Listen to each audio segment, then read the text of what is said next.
तेषाम्। जब जीव अपने आत्म स्वरूप को जान लेता है तो उसे किसी भी प्रकार की ग्लानि, दुख, दर्द नहीं होता। क्या आप भी अपने स्वरूप को जानना चाहते हैं कि आप कौन हैं? तो जानिए श्रीमद् भागवत महापुराण के 16वें अध्याय में, जिसमें भगवान ने चित्रकेतु को उपदेश दिया है।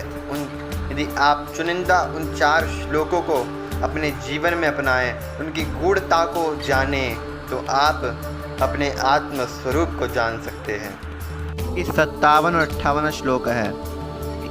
यदेत द्वि स्मृतं पुंसो मद्भावं भिन्नमात्मनः ततः संसार एतस्य देहाद्देहो मृतेर्मृति लब्ध्वेह मानुषीं योनिं ज्ञान विज्ञान संभवाम आत्मानं यो न बुध्येत न क्वचिच्छं माप्नुयात्। इनका अर्थ जानिए।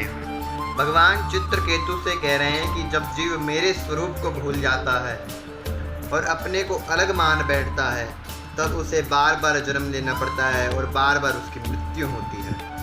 और दूसरा श्लोक कहता है, ये मनुष्य जीवन ज्ञान और विज्ञान का एक मूल स्रोत है। जो जीव इन चीज़ों को छोड़कर अन्य कार्यों में लगा रहता है, वह परमात्मा को नहीं जानता कि परमात्मा कौन है, उसे किसी भी योनि में शांति नहीं मिलती। 60वां श्लोक कह रहा है, सुखाय दुख मोक्षाय कुर्वाते दंपति क्रिया हतो निवृत्तिर प्राप्तिर्दुःखस्य च सुखस्य च। के स्त्री पुरुष इसलिए कर्म करते हैं कि उन्हें सुख ही सुख मिले और उनका दुख जाता रहे, परंतु वह ये जो कर्म करते हैं, न उनसे उन्हें दुख मिलता है न ही सुख मिलता है। क्योंकि चाहे कोई कितना भी धनवान बन जाए और उसको कुछ ना कुछ दुख तो अवश्य ही रहता है।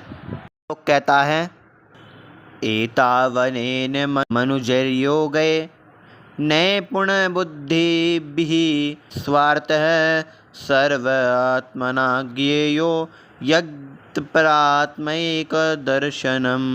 लोग योग मार्ग की बात समझते हो, उन व्यक्तियों का सबसे बड़ा स्वार्थ और परमार्थ यह है कि वह परमात्मा संबंधी ज्ञानों को समझ ले और ब्रह्म और आत्मा की एकता का अनुभव कर ले। इस प्रकार से इन 4 श्लोकों का अर्थ है जो कि हमने आपको बताया।